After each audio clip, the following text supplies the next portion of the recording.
Hi, my name's Chris Candy, and this is the Never Not Run podcast. Or no. Or do the NNR for. This is the Never Not Run podcast. I'm your host, Chris Candy. And I'm Mark Nieto.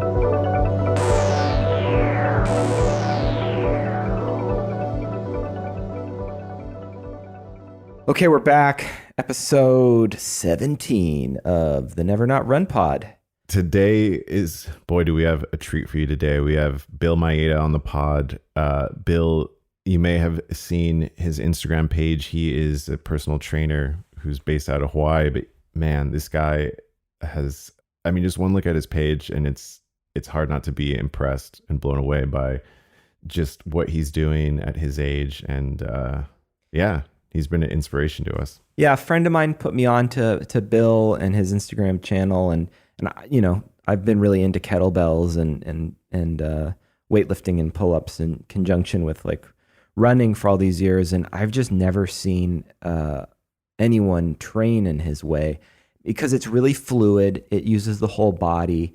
It's unconventional, and he is just a very out-of-the-box thinker when it comes to working out. This episode's great. It's super informative. It's a bit of a left turn for us because there's a lot of bodybuilding conversation, but it's really interesting. And it was just such a great honor to listen to someone talk in such love and capacity of the bodybuilding, weightlifting, strength world. Yeah, he's a great storyteller. We get into his history and just, his ethos behind a lot of it. So since it's a longer episode, we don't want to spend too much time in the front talking. We'll get right into it. But want to thank everybody for tuning in again. And this is episode 17 of the Never Not Run pod with Bill Maeda.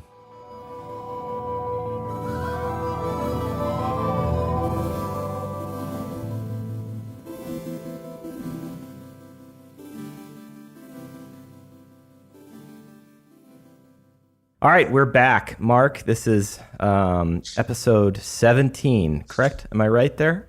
You're right. You got it right this time, 17. Oh my God. We are expanding with this episode, and we're going farther into the world of fitness and farther places in the world. We're really excited for today's guest. Ladies and gentlemen, we'd like to introduce Bill Maeda. Hey, Chris. Hey, Mark. Thanks for having me. Thank you. Thanks for taking the time to do this, Bill. Oh, my pleasure. It's an honor and a privilege. So to kick things off, would you mind giving us a bit of your history and your backstory and how you got started? Yeah, well, okay.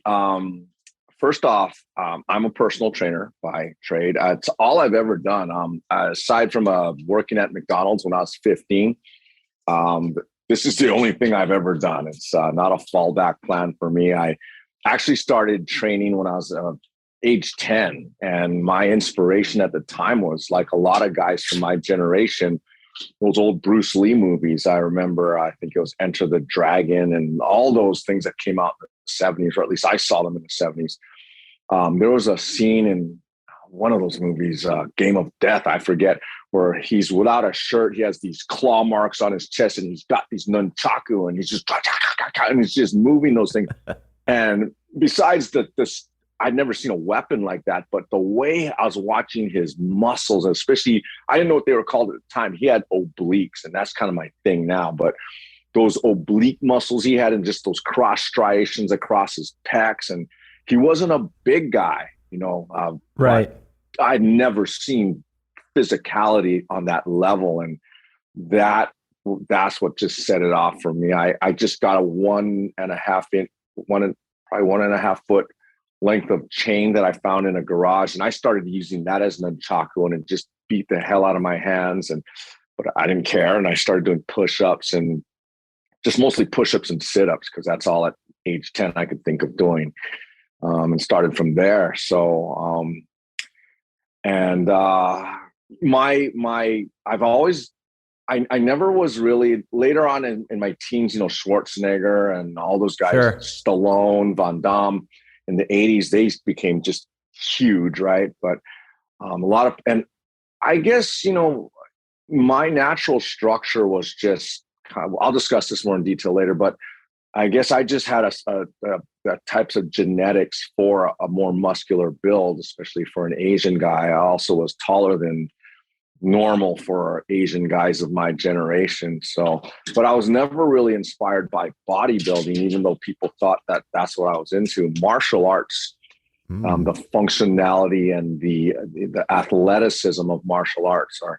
So all the weightlifting I did, even from that young age to current, was always around making myself better as a martial artist. So, yeah, all the weights I do, all these moves you see now on my social media, if they don't in some way improve mine or another person's ability at martial arts or a given sport, then I'm not really interested in doing it. That's why you don't see me do like a lot of deadlifting, a lot of curling, a lot of more traditional bodybuilding movements, because those are great foundational lifts. And from the time I was in my teens up into my early 40s, those were still a huge part of my program. But yeah, it's always been about martial arts.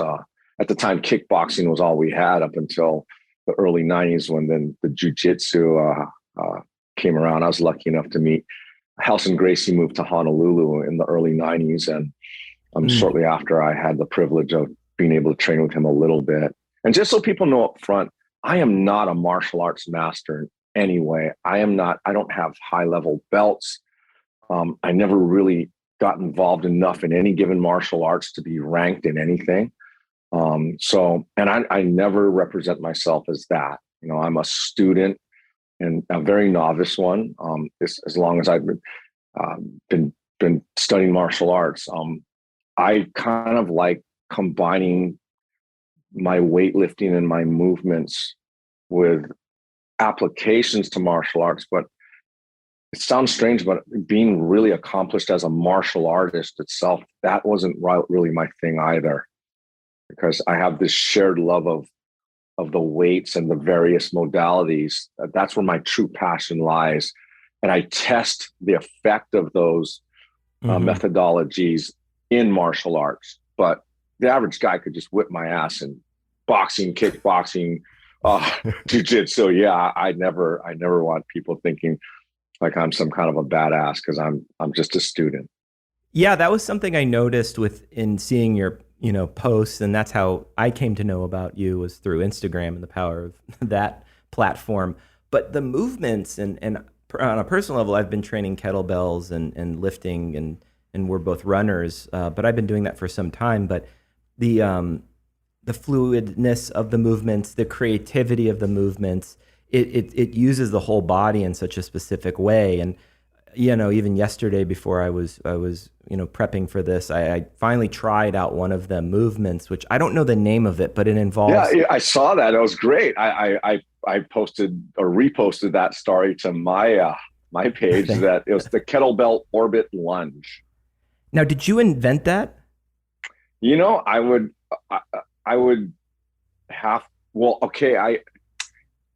Yes, in that I'd never seen anybody else do that. I'm a little reluctant to say I invented anything, because I believe, anything that's been done by somebody currently, even by accident, has probably been created by others in the past.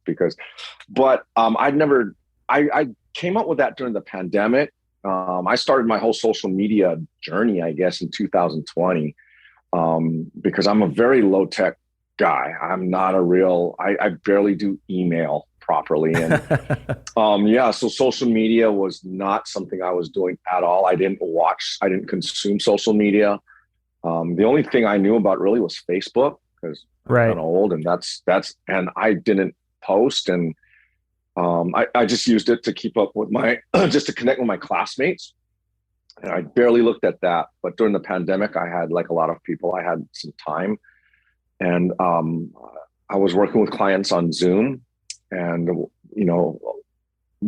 there was one guy that was kind of saying, "Hey, man, it's hard for me to actually train, because we're all just sitting around eating pizza and drinking beer and having fun, but I'm not really in a mode of training." So I said, "Well, what does it take? How can I help you to, train by yourself when we're not on Zoom?" And he says, "Well, You know what helped me is if you're training right now, if you could just like maybe videotape what you do Right. and post it to YouTube and just send me the link. And then, I can kind of just cue off of that. And I said, all right. So I started doing that. And I don't know, within a kind of a short, maybe a couple of weeks, I guess a few of the videos started taking off on YouTube.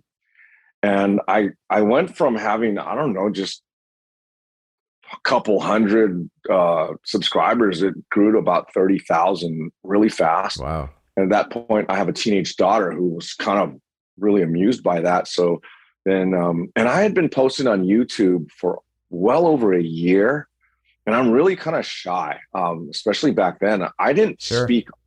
These were 10 to sometimes 20-minute, my entire workout. I just throw a camera. I didn't know about lighting. I was using boxes of almond milk, the Costco cases that Yeah. I would stack 3 of them up, and that was my tripod. And I was using the forward facing camera on an old iPad mini. So the video quality was horrible. I didn't even know that, the selfie camera is a low resolution. I just used it so I could make sure that when I was standing out on my lawn that I was centered in the frame. So it was really crude, but somehow those videos took off. And so my daughter eventually, after well over a year of those crappy YouTube videos, she got me to start doing, then I started doing, I didn't know about TikTok. I didn't know about Instagram. Right. I didn't even have the reels back then. So, but I was noticing that people on YouTube were making comments about a certain movement.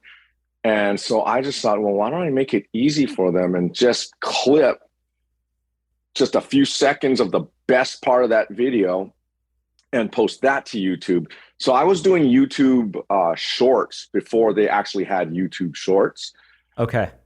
And that really worked. Then I was getting views that were up in the millions on given videos. And that propelled my channel to about 50K quickly. And when my daughter saw that, she said, Dad, why are you doing this on YouTube? And like I said, they didn't have shorts at the time. In fact, those short videos on YouTube got me monetized. Now you can't do that, apparently. I think I got grandfathered in because, apparently I think shorts watch time with shorts on YouTube, apparently they don't. But anyway, that's who cares. So my daughter got me on TikTok, and I thought TikTok was just, I kind of felt like a pedophile because I thought TikTok was just for like young girls doing whatever they do. And I'm like, why? Are you sure? She says, yeah, Daddy, don't worry. You're cool. You're a dad. People are going to understand. I'm like, all right, fine.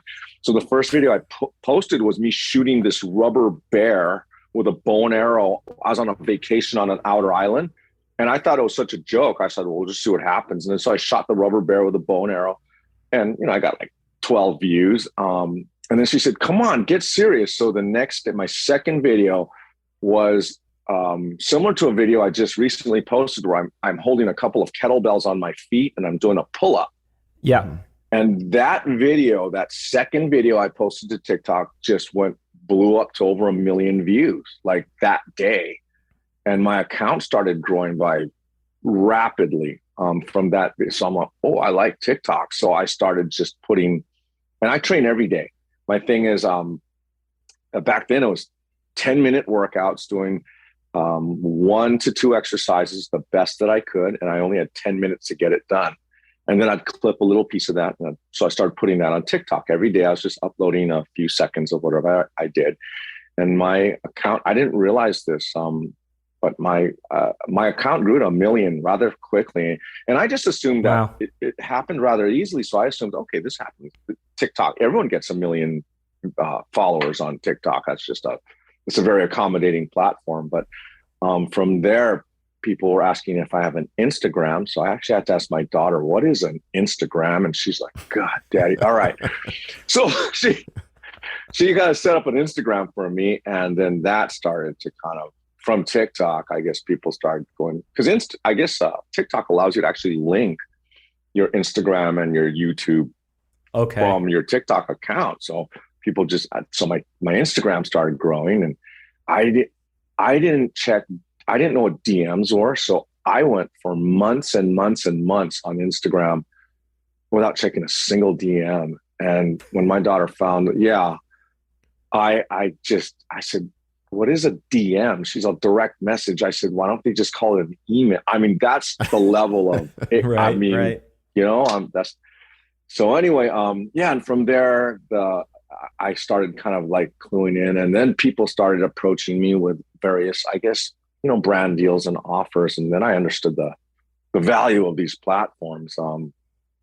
But at the same time, I'm I just enjoy it organically. I'm not trying to be. It was never my intention for my accounts to grow the way they have. I'm very grateful to the world and the community for just spending a little of their lives watching my videos. I'm very humbled by a lot of the time and the comments they leave. But originally, this was not my intention. It was just just kind of trying to occupy myself during the pandemic and just help my clients out. So anyway, so here we are. Well, they're definitely inspirational, and there's a certain aspirational quality to them as well. I was curious, when you go to your page, one of the first things you'll notice is that almost all of your videos are done in the front yard of your house. And there's a beautiful Hawaiian scenery in the background. I was curious if you actually do all of your workouts in the front yard like that, or if you just do them for the video. Okay, yeah, that's a great question. That is probably right now, for some reason, like do you only work out for 20? Is it really only 20 minutes? And do you actually go to a gym, or do you have some other place, something else going on? That is an extremely common question in the comments and DMs for several months now. So I'm glad you brought that up. My whole thing, like I said, I'm not just simple kind of with technology and things. I'm a very simple guy in general. That's why you'll notice I tend to wear the same shorts. I don't wear shoes. I'm very minimalist that way. And I wanted to convey both to my clients and then to anyone else who cared that, yes, I am a trainer by trade. I do have access to my gym that has equipment and all this fancier stuff. But my personal workouts and that little slab of walkway that goes from my front gate to my front door, that's my temple. I want people to know that is literally the only place I work out, or if I'm not going for a run up. I live at the base of a mountain here. Mm-hmm. So if I run up in that mountain, then that's the workout. But otherwise, literally everything that I post is all that's going on. I am not going to some big box or I own a small gym myself, and it has cable machines and other things and big weight plates and tons of, stuff. But I wanted to convey to people that myself, I use dumbbells, kettlebells, everything that everybody else has access to, elastic bands. And a lot of times they might notice that the weights I use, if they forensically track the 2 years I've been doing this, I'm not really getting stronger. I don't think I'm getting bigger, or there's not much. Yeah. And I don't care about that. At my age, I do it mostly. I'll challenge myself with some random exercise. Literally, I will decide what I'm going to do on a given day as I'm bringing my camera outside. I do not schedule my workouts days, weeks, months in advance. It is literally very, I hope I'm not being offensive by saying this, but I'm a little ADD that way. And I am much better with spontaneity than I am in planning. So, but I'm not cheating. And the one thing I want to get off, I'll come back to the 20 minutes and doing everything out my yard. Sure. But the first thing I like people to know before I have any conversations about what I'm doing, it's a very, very common question. Not as common as it used to be, but when I first started doing this, when my channel started growing, literally every third comment was, are you on TRT? Are you on steroids? PED. So I like to really get that kind of get that off the table at the get go. Otherwise, everything else I say, there's that kind of that little glimmer of doubt as to. So it's. I just want people to know that I have been very simple. I have zero knowledge of steroids, TRT, growth hormone. I have never even held a steroid, anything in my hand. I lived in Venice, California for 5 years. Right. I worked as a trainer, and I trained at Gold's Gym. So I was in the thick Oh yeah. of the steroid Yeah. culture in the early 90s when bodybuilding was just huge, all the Yeah. big names. And I worked also in a supplement store, and sometimes, and name brand, everyone knows these bodybuilders. I won't name them, but they would come in and they would put all this stuff, protein powder and things on the counter. And they would offer to either pay cash or whatever, or they would hand me a bag that had all these blister packs of this and that and vials, assuming that, that was just currency in Venice Sure. during that time, and perhaps even now. Wow. I have never had any interest. I just don't care enough about. That's why I've posted pictures of me when I was age 12. And if you look at my Instagram, you'll see me at age 12, age 15, age 18, age 20, and age 24. Just so people can see that most of not most, everything they see is genetic. Right. I have I always tell people my diet is terrible. Right before this podcast, I was eating Trader Joe Peruvian Inca corn. It's like what they called corn nuts. Yeah. Oh yeah. I was, because I had to rush from my daughter had to go to the hospital real quick. So, and she's fine, by the way. But she had a little knee issue. Yeah. And, I wanted to be a little sharp for you guys, and I don't run around with Tupperwares and tins of pre-made food. I just grabbed this thing of corn nuts and I was pouring them in my mouth as I'm walking in the door.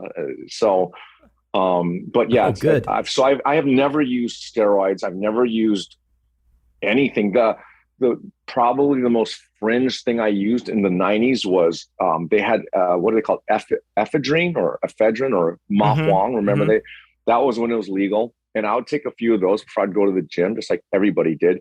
But aside from that, yeah, I might every now and then I might take a scoop of pre-workout if I'm kind of dragging a little. Sure.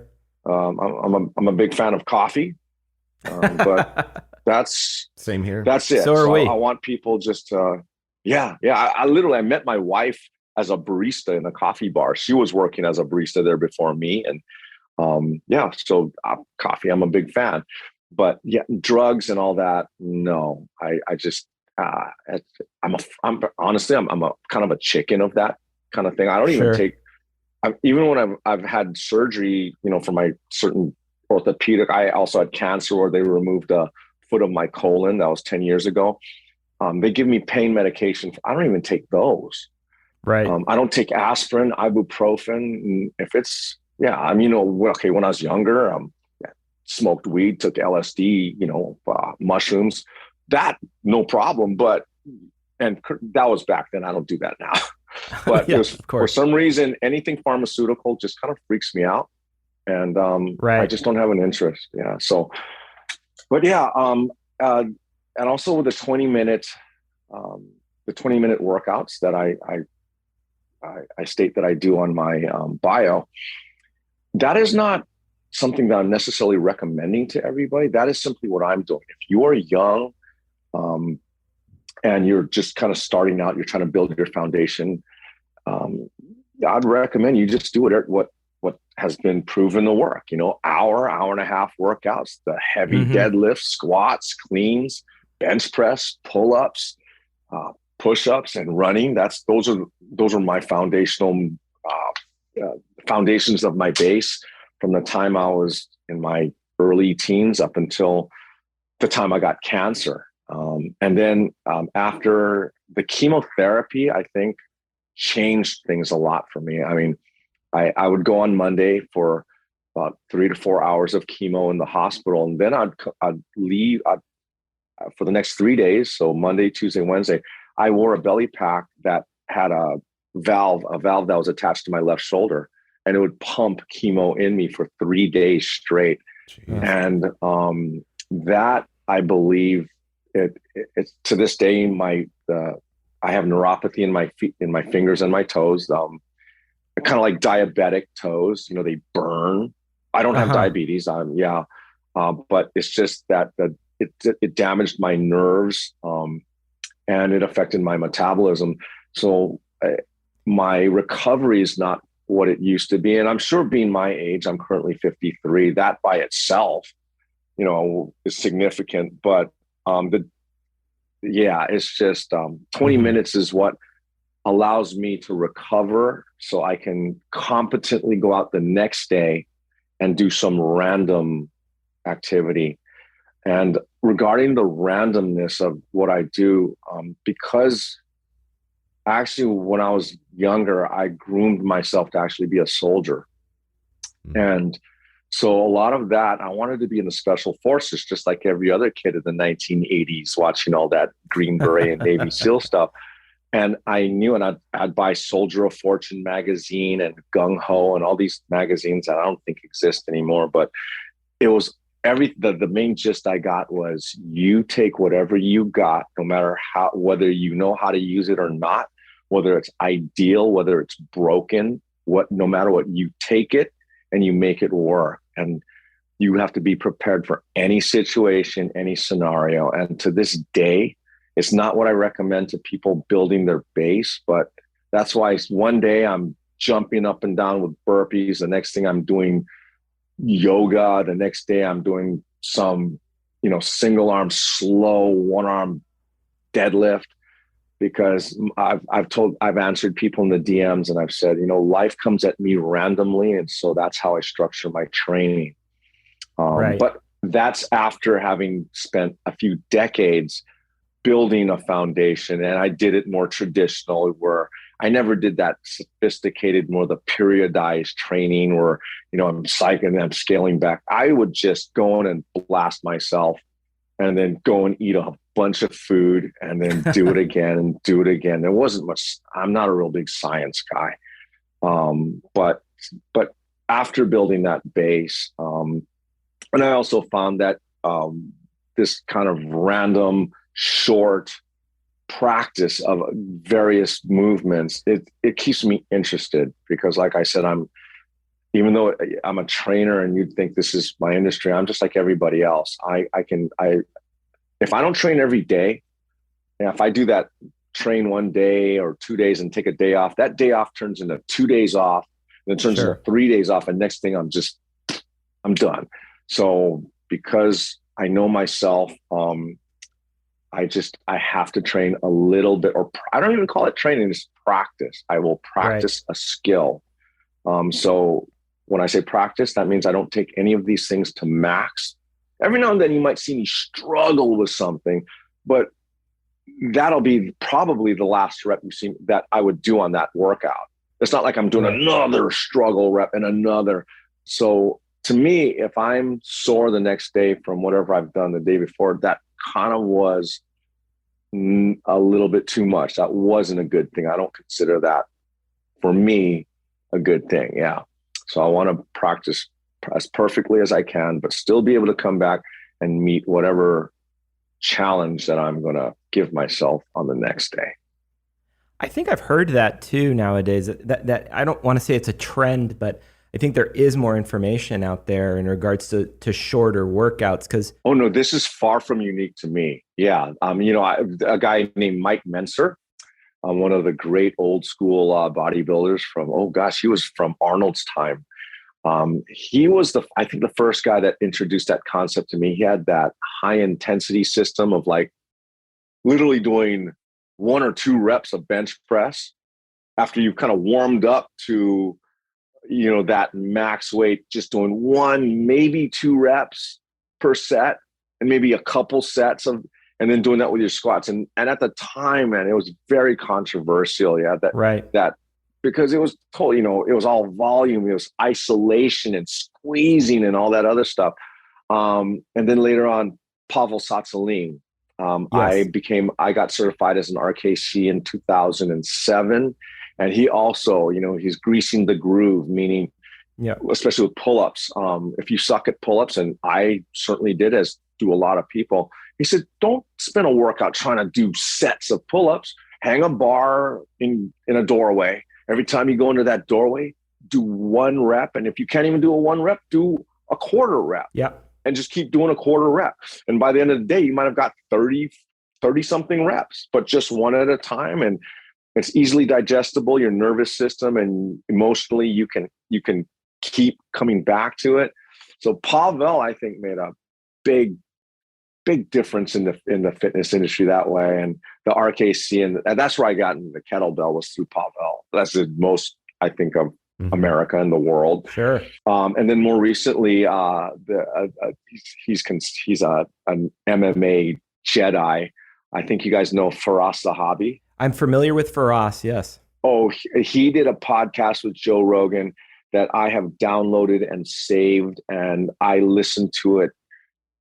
God, I don't know how many years ago he did it, but for the listeners, Faraz, F-I-R-A-S, Zahabi, I think it's Z-A-H-A-B-I, on Joe Rogan. That sermon that he ends up giving just during their conversation is life-changing.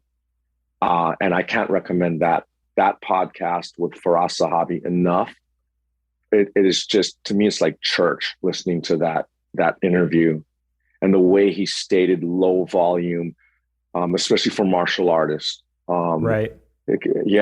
Because and my thing, he said, if you're training, your strength training or your cardio is so intense that you can't competently throw a punch or get out of the way of a punch or a kick, you can't roll without gassing, or then your training is actually detrimental. It's actually detracting from your objective. And the way he stated it was better than I'll ever be able to. And so, certainly, like you were saying, Chris, this is not unique to me at all. I'm just kind of coattailing off these much greater minds that came before me. And I'm just trying to use my platform to just inform others of what they, and I'm sure there's guys from 100 years ago that were saying the same thing.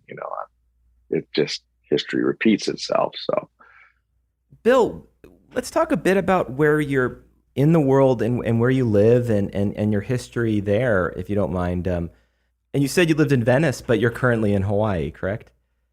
I am, yes. So, this is kind of funny. Recently, in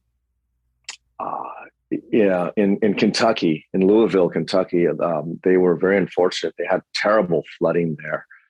And then I received there's, I think, a 3D energy drink company that sent me a case of their drinks.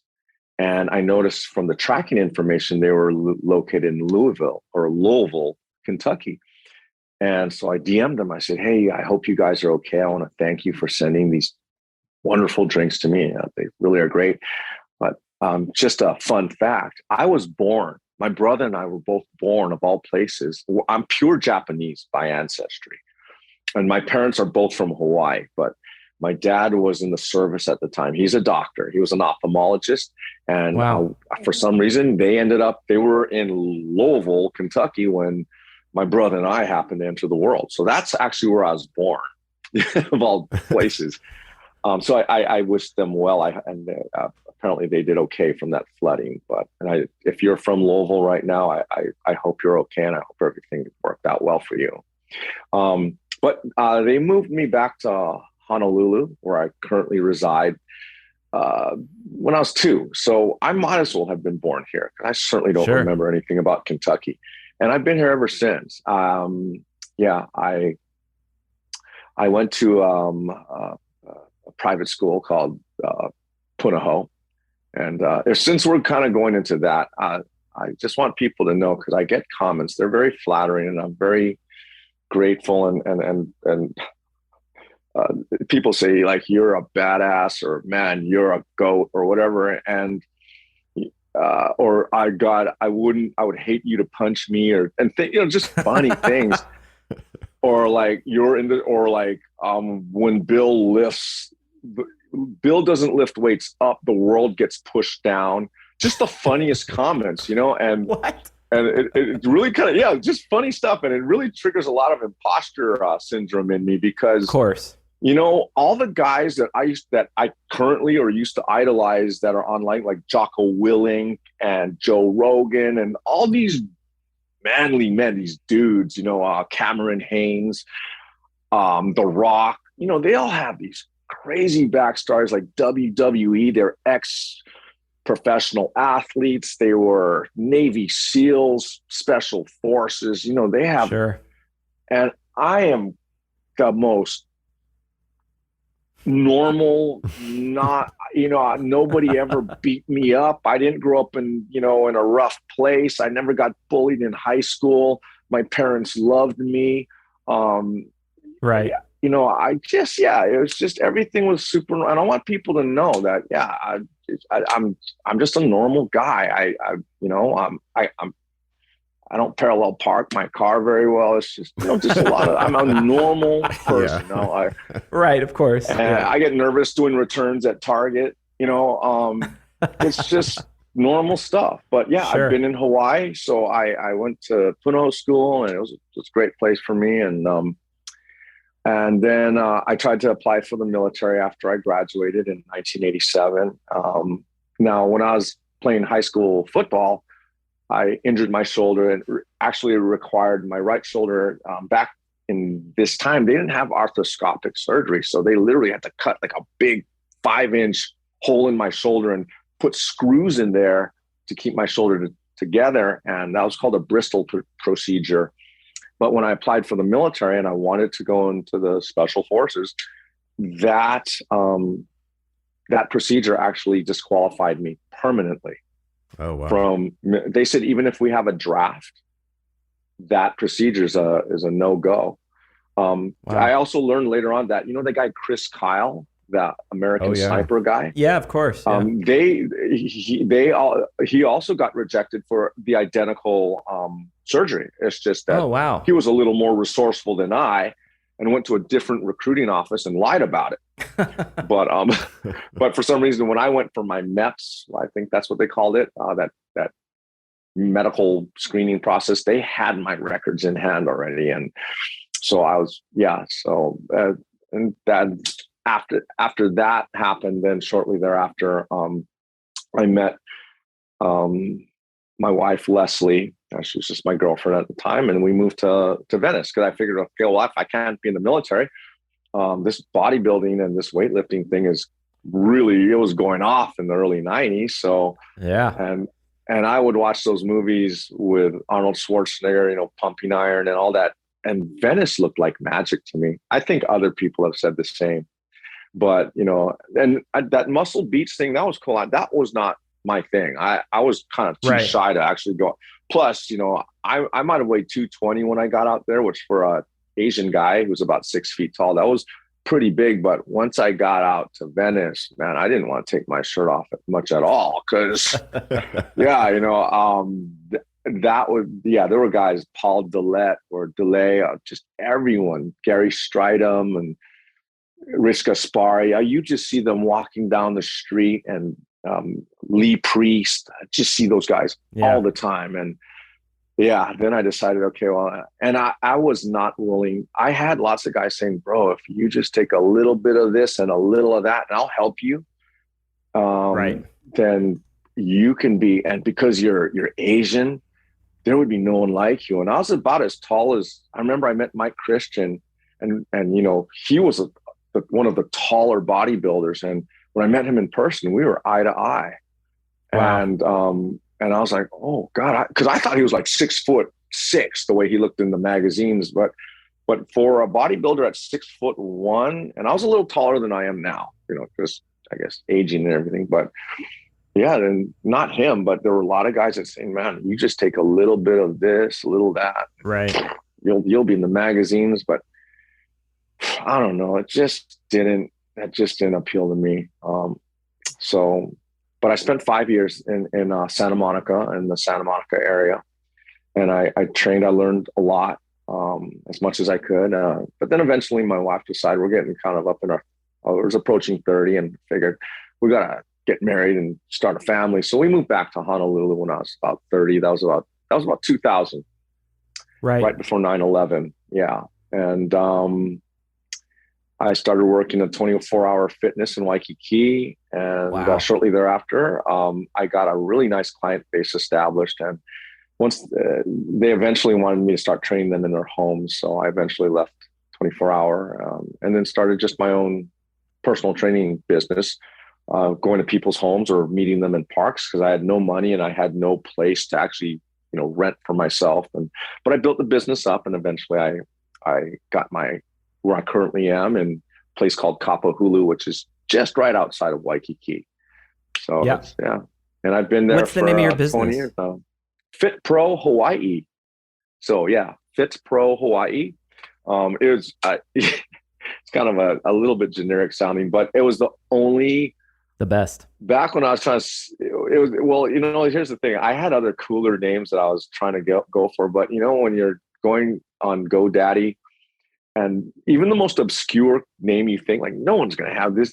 I wanted a .com for some reason. I was just stuck on having a, I mean, that's okay, right? So yeah, I didn't want .net. I wanted .com because back then, .com was more important than it is now. So, and when I got fitprohawaii.com, it was available. So, just a funny fact. I also purchased fitprousa.com, and eventually, many, many years later, some movie or some production company said, "Hey, we're starting a reality show, and we'd like to buy that from you." So I actually sold it to them. I guess that show never made it. Yeah, but yeah. So, but yeah, so Fit Pro Hawaii, that's where I'm at in Honolulu now, and yeah.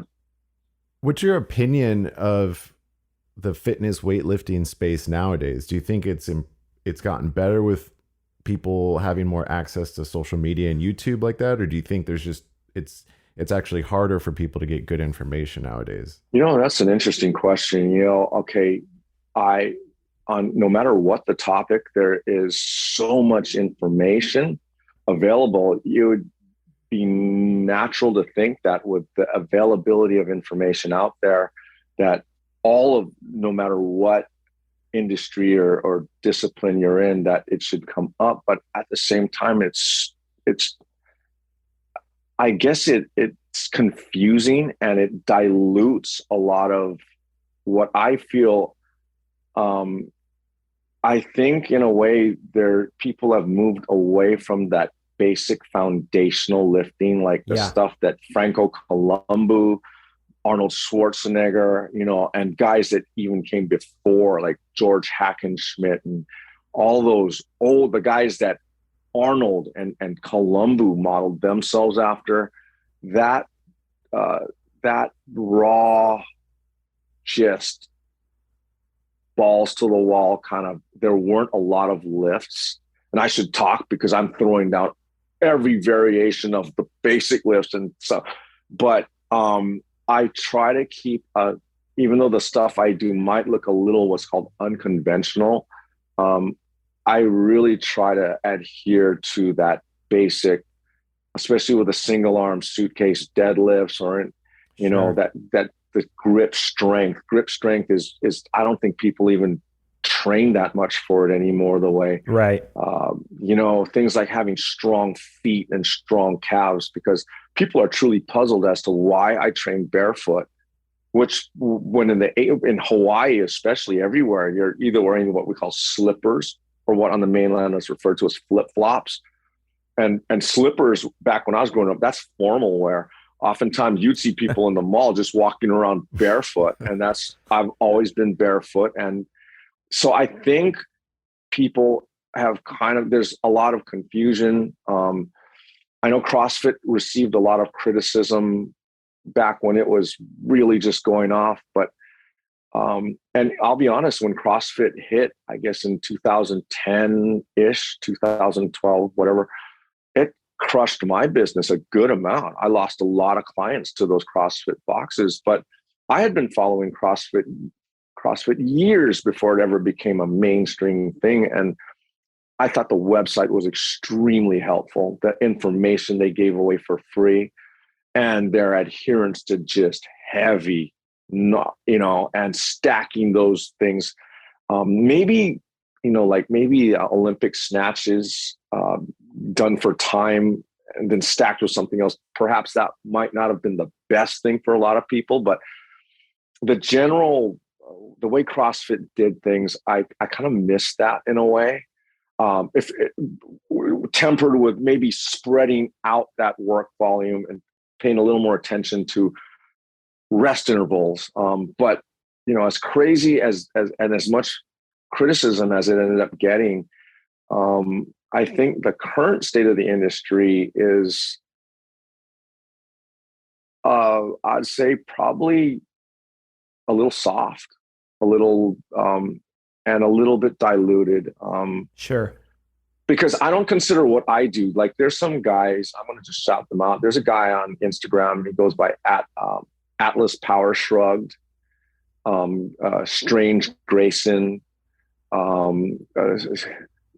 Guilty Killa. If you go to their pages, these guys make me and what I do, after I watch their stuff, I almost don't want to post.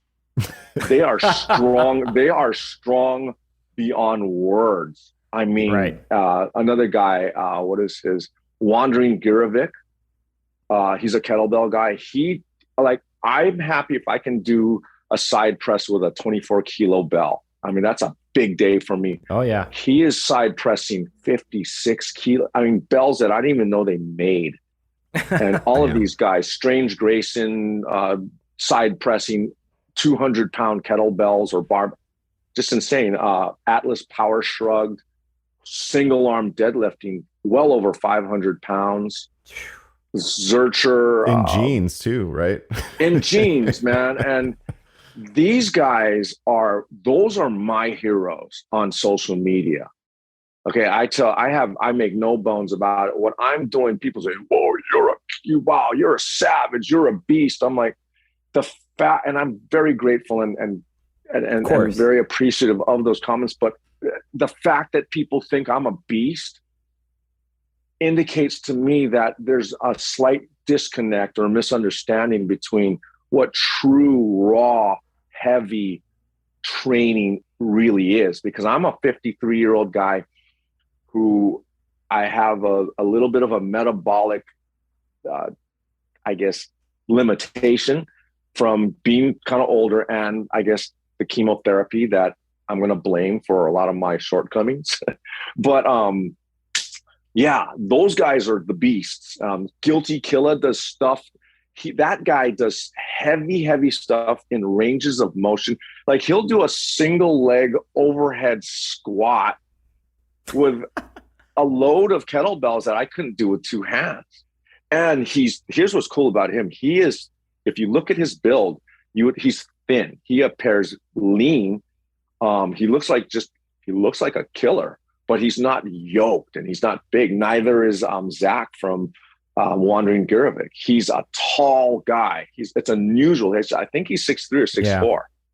But for a guy that tall with levers as long as he has, and he's not just busting with muscle. He's a well-built, solid guy. But it's insane that a guy that tall, and I don't think Atlas Power Shrugged, I don't think he's a short guy either. And Strange Grayson, or Grayson Strange, I believe is his first name. He's a very athletic looking guy. You would never guess that he can do what they're all just amazing guys. So, I want to give, if people want to know what I aspire to and what inspires me, those four guys, and there's others, but I'm just, those are the guys that they define what training should be. Not all the time. But that to me, those are the beasts. Those are the goats. Yeah. And, yeah, I'm just trying to, they inspire me to just do kind of, if I can do a third to up to half of what they do, I'm really happy. So anyway, we were talking about CrossFit earlier, and that brought up some thoughts too about, injury. And I knew a lot of friends who did do CrossFit classes, and they would be pushing themselves to limits, and, they'd get, wrist injuries or knee injuries because, form maybe they weren't able to pay attention to form. And you've been talking about some of the injuries you've had to handle. And then you also mentioned obviously you went through chemotherapy. Like, how are you handling those times in your life where you've got to actually look towards a different type of training, and that's basically healing the body? It's a good, that's a good question.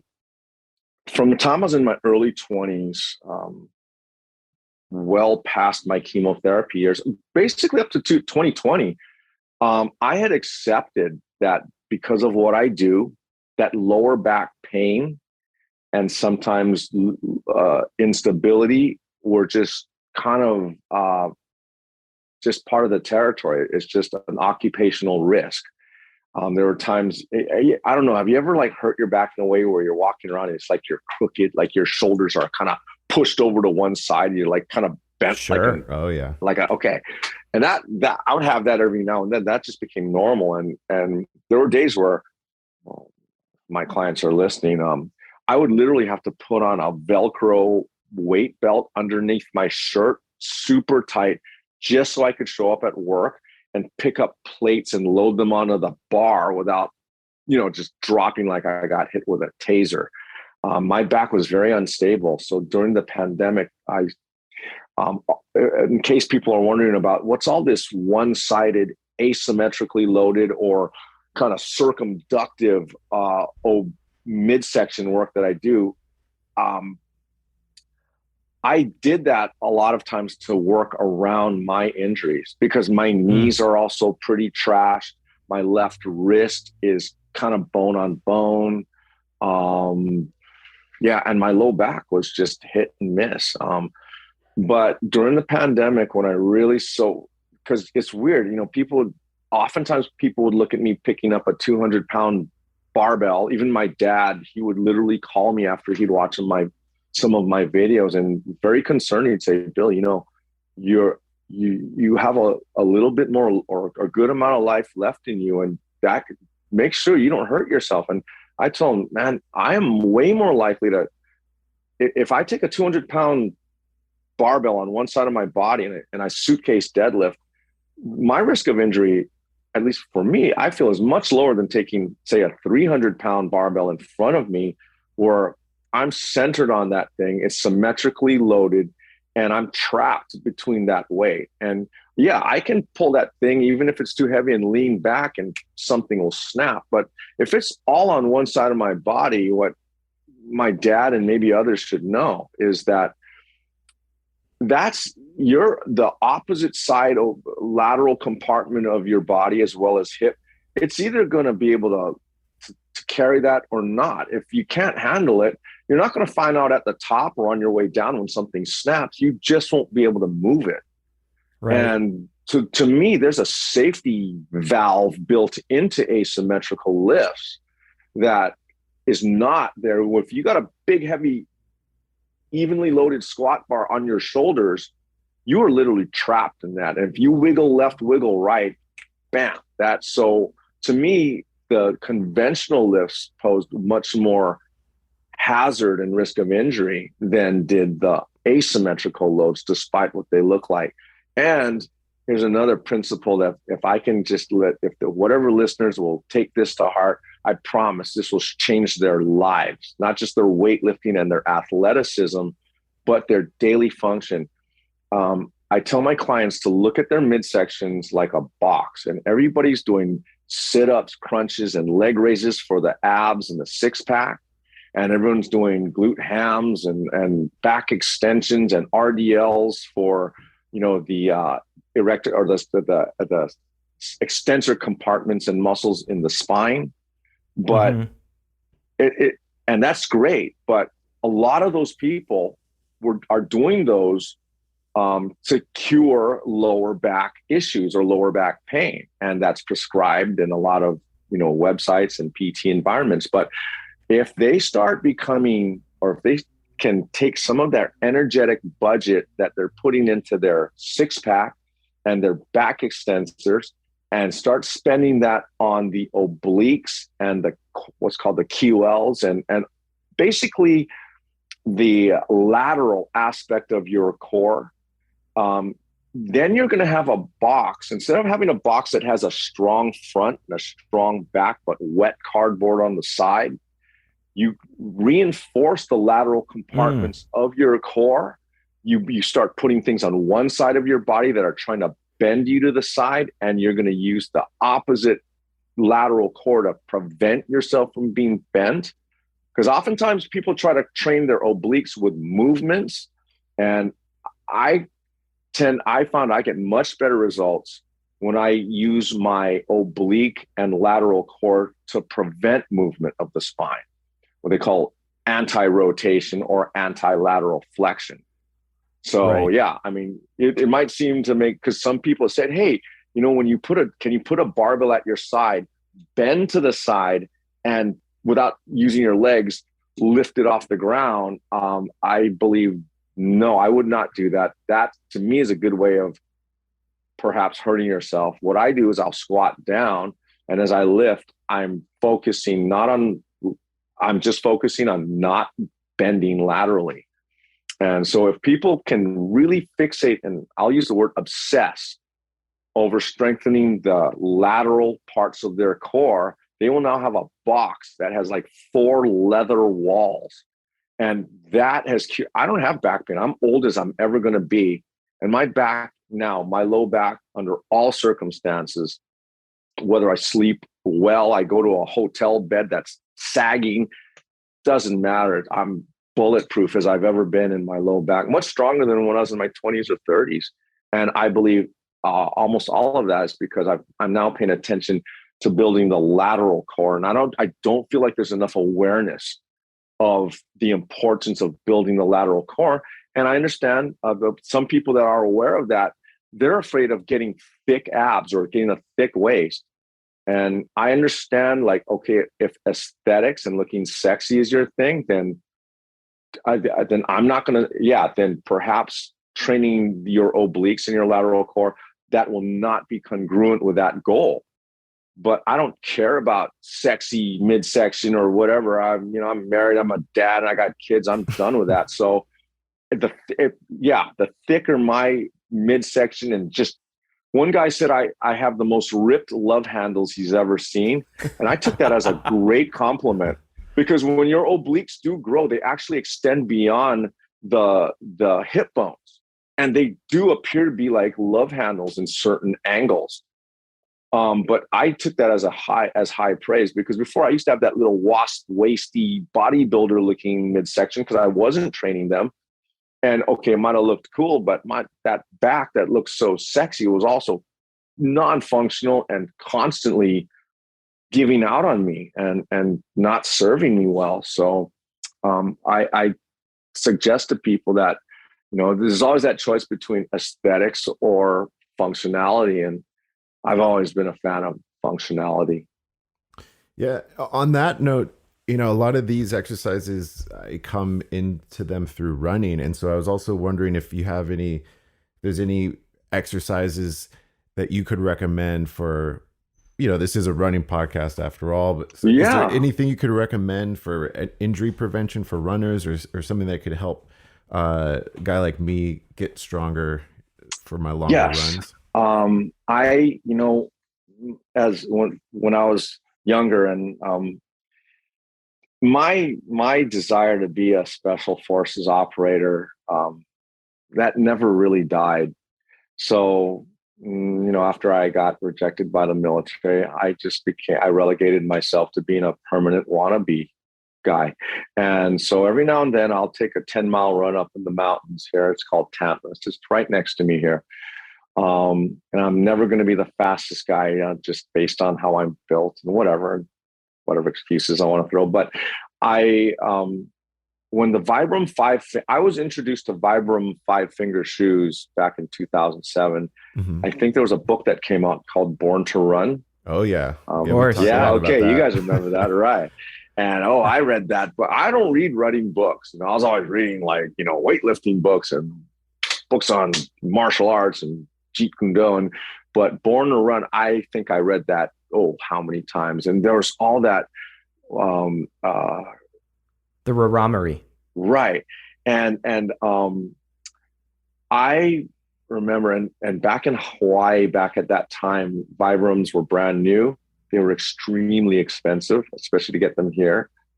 But I didn't care. I immediately bought the first model of that shoe that came out, and it was ugly. They still are kind of goofy looking, but Yeah. by this point now, once I got that first pair, I never went back, and that became my standard for.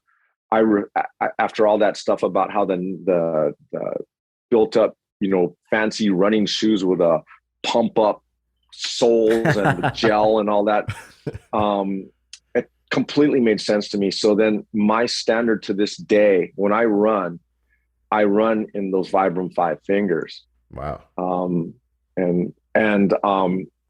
And it's actually, and people say, well, God, you're going to hurt yourself, man. You can't run 10 miles up in the mountains with, I weigh about 200 pounds.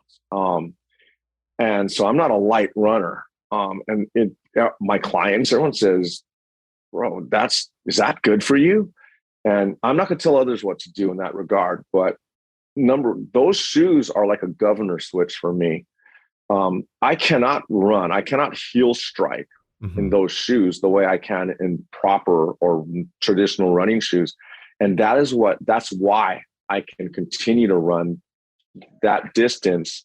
And at my current age, like I said, a lot of people could fast walk next to me as I'm doing my run, but the connection I have to the floor, I use running and I use jump rope to strengthen the arches of my feet and to strengthen my calves. I don't care really how fast I run. I care how much I am using the muscles of my feet and my lower leg to spread the stress of my footfalls evenly into my upper body. I tell my clients, your feet and your calves are the first shock absorbers between the rest of your body and this earth. And because I try to emphasize that, because a lot of people don't really think of their feet and their calves in much regard, and unless the only regard they're given is like, I want to have those diamond looking calves that, they, in terms of appearance, they're trying to have good looking calves. Sure. I want strong, I would rather have stronger feet and lower legs. I'd also rather have strong grip and forearms than strong biceps and triceps or hamstrings and quadriceps. Because the hands and the feet, those are the avenues by which gravity enters my body. So if those suck, then everything upstream of that is also going to suffer. So my things, I like guys that have big calves and their upper legs are not that great. To me, that's a more formidable looking person. Like this guy, Guilty Killa on Instagram, check out his calves. He does not have big quads, but you look at his calves, he's a weapon. I mean, he's got calves on him like insane. And the stuff he can do, he exhibits the virtues of having. That guy clearly emphasizes foot and calf strength. So going back to your thing, the Vibram, the minimalist shoes, and I recently got into the Vivo Barefoot brand because those are much nicer looking than the Vibrams. I mean, they're really, really nice looking shoes, and they're comfortable. So I wear those at work now. I used to wear the Vibrams, but I just kind of look like a monkey wearing those. And the Vibram 5 fingers the Vivo Barefoots are just cool looking, but they're very minimalist. They're super comfortable. So, and I've done a few stories on them recently, but I just want people to know I have no sponsored or no affiliation with them. They're just good shoes. So, people should try them out. I also have no affiliation with Vibram 5 fingers either. I'm just, but those have served. And I still, on my run, I probably would still run in the Vibram 5 fingers because they've served. I've logged at this a few hundred miles over the years in those shoes, and I've gone through dozens of pairs, but I feel like they've served me well in that I'm really big on not injuring my Achilles tendons, and I believe that my adherence to minimalist or barefoot training has really helped. I also mentioned jumping rope. I use Oh yeah. jumping rope is something that I consider not a cardio activity. That to me is a strength training activity for the calves. I believe Wandering Girovic recently did a post on also using the jump rope, not as a cardio thing, but to strengthen your feet and your calves. Hmm. And uh, I found that if I can maintain 5 to 10 minutes on a half a pound to a 1 pound rope, then also my shock absorption, my ability to attenuate shock on a run, especially when I'm on a short sprint, I believe that that is very important, and it's pivotal in my ability to actually, because at my age, especially, I don't sprint as much as I used to, and the risk factors do go up as I try to accelerate. But the jump rope, because it trains me to absorb shock quickly. That's why I don't really do a lot of calf raises. Calf raises would appear to be a good thing, but the speed, the velocity at which the force is entering the feet and the calves is completely, it doesn't simulate even closely the speed of just jogging. Right. So that you have to train that, not just the muscle, but the nervous system and the tendinous structures to be able to absorb and distribute shock quickly. And yeah, that's why the jump rope is. I don't necessarily care about being really good at jump rope, but jump rope makes me a better runner. And so in those regards, yeah. So minimalist or footwear and jumping rope. Those are, I'm sure you guys have better ideas than me, but coming from my world, that's what seems to keep me on the road. And like I said, my knees are not as tolerant as they used to be, so it's even more important. And I believe I'm running longer than I would have been if I'd been wearing shoes all this time. Based on how my knees kind of feel right now, I probably would have stopped running a few years ago. So, yeah. Great advice. Yeah, that's super helpful. A lot of runners kind of get made fun of, or we poke fun at ourselves for just, I mean, I'm not one of those guys. I'm a big guy and I still like going running, but a lot of people are like kind of lanky and can go for miles, but can't put muscle on or don't spend that time doing that. Chris and Mark, if I can just add one more thing that kind of goes outside of muscle and gear, like shoes Please. and calves, and this I think is probably the most important thing it took me decades to grasp this properly. I'm sure you've heard of a book called Chi Running. I haven't, no. No. No, okay. Uh, that book, after Born to Run, I read that several times. That guy, I forget his name. He's in San Francisco if he's still there. But Chi Running, Danny Dreyer? that's it, I think. Yeah. Yeah. Mm-hmm. Danny Dreyer. Okay. He is the first to present to me, I call it geisha running. Like if you were wearing a kimono, the way you Sure. would have to take these tiny little steps, but the way he described breathing. Here's how I don't injure myself on a 10-mile run, because people say, gosh, you're kind of an older guy and you're kind of big to be running 10 miles up in the mountain with the monkey toe shoes on. Well, I will not run any faster than I can maintain only nose breathing.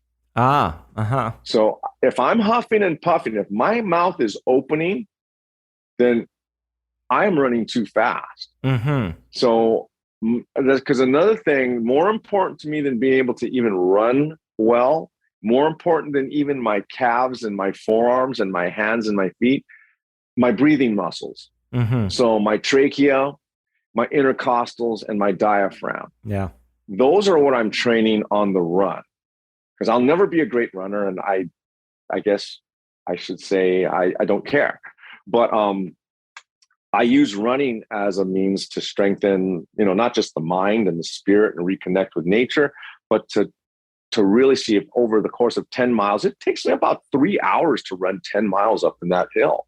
Sure. And I don't mind, I love it. It's beautiful. It's this nature, but I will only breathe through my nose. And so if I'm on a kind of an incline or there's a car, I got to get out of the way and I find myself huffing and puffing. Well, another thing I like to do is jujitsu.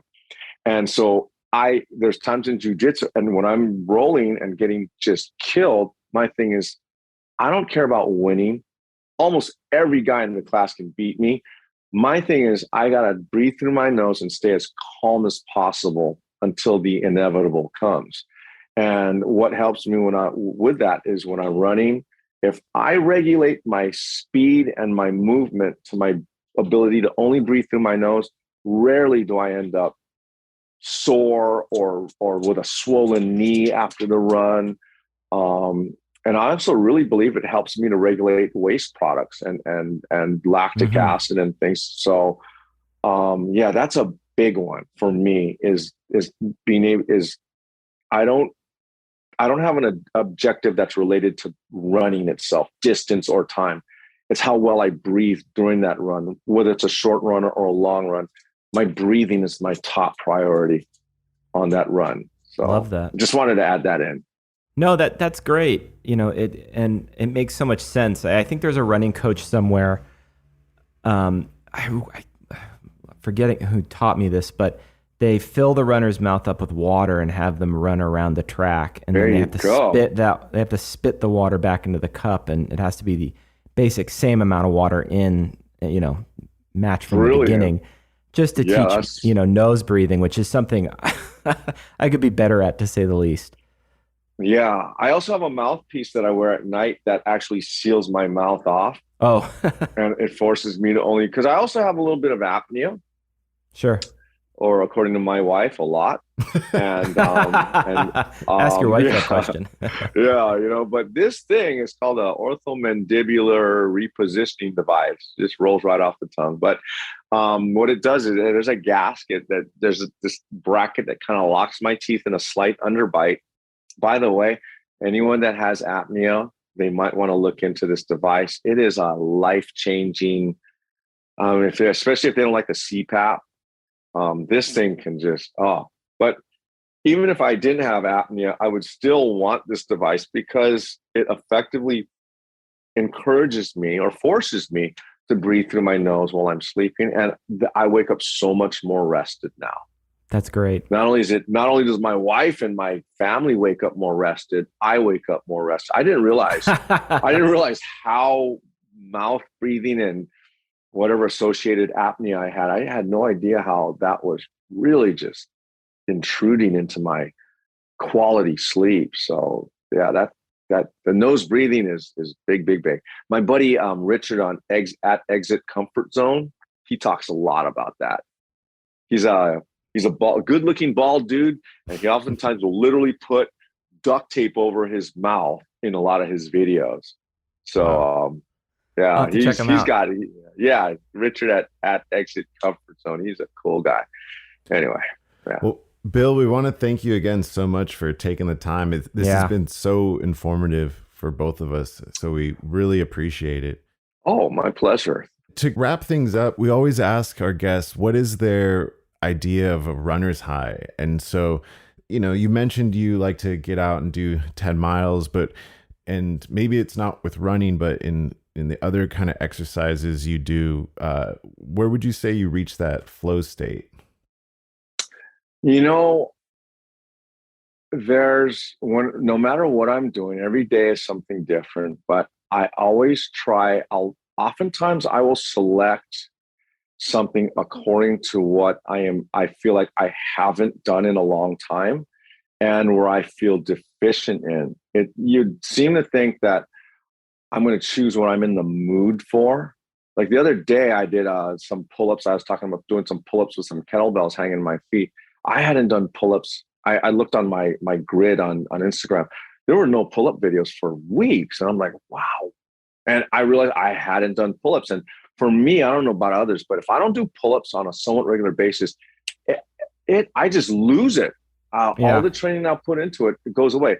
So regardless, I will always choose something that I kind of don't want to do, and I will, my workout and the high I get will be how, I guess, how I can get to the highest level of that activity in the time that I have with the least emotional and physical resistance.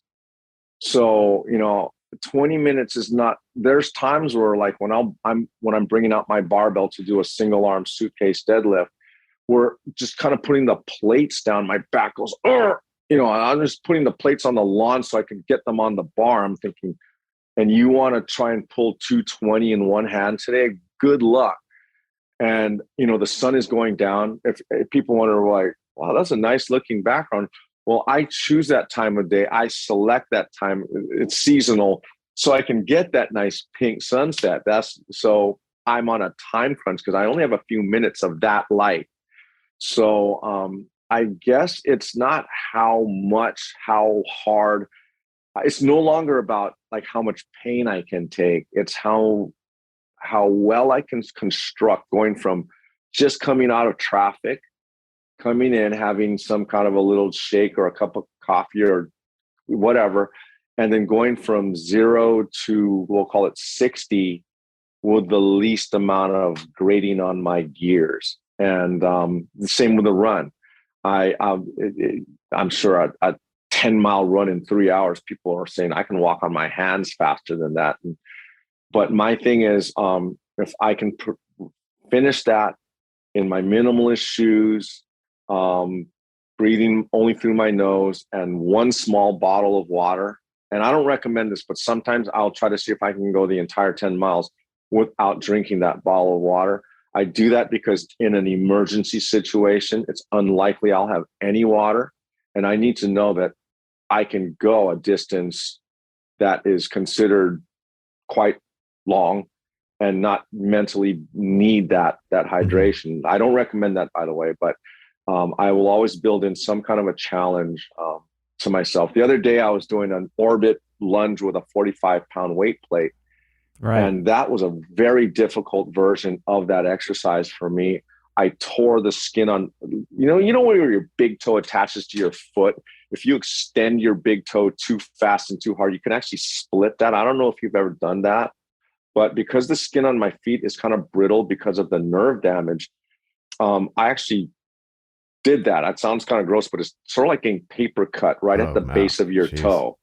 It's a sharp, but I was determined to get that, and it kept knocking me out of my groove. I'd drop the plate to the side, and I'd literally just get thrown off to the side. But my thing is, okay, dude, you have to just calm down, center yourself, distribute your weight properly, focus on the other leg taking that stress. And eventually I was able to get 2 reps, one on each side, that I was able to post. So I guess it's just overcoming my own resistance or whatever. Because, it might appear like an exercise is giving me a hard time, but I've learned that no, it's how I'm applying myself to that exercise. That's what's giving me the hard time. And if I start losing my shit and getting pissed off at the weather or the sweat on my hands or my foot split and my toes coming off, then I lose. And so for me, my high that I got on that one was just being able to get 1 rep on each side after numerous failed attempts and just staying calm when it doesn't go my way. Because I found as I get older, more and more things tend not to go my way. I'm sure others can attest to the same. But hopefully as we get older, we temper that with a little more self-awareness and a kind of inner calm. So I guess that's the high I get, is how well I deal with the adversity of what I'm dealing with, rather than just kicking ass or dominating a workout by doing things like repping till I can't walk anymore and that kind of stuff. That's great when you're younger and go for it. But yeah, I guess it's just overcoming myself properly. Well, Bill, thank you so much for that. That makes so much sense. And we really appreciate you taking the time for being on the show today, because it was really, really informative, and you continue to inspire a lot of people. But it's incredibly creative and intellectual and impressive work you're doing out there in Hawaii. Thank you, Chris. I appreciate that, and thank you, Mark. I don't even know how long we've been doing this. It's been a lot of fun for me.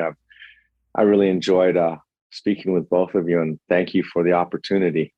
You're a humble guy, but you're the real deal. So, just doing my best, you know. But I appreciate you having me on. All right, Bill. Thank you so much. Take care, Bill. You guys take care. Much aloha. Bye bye.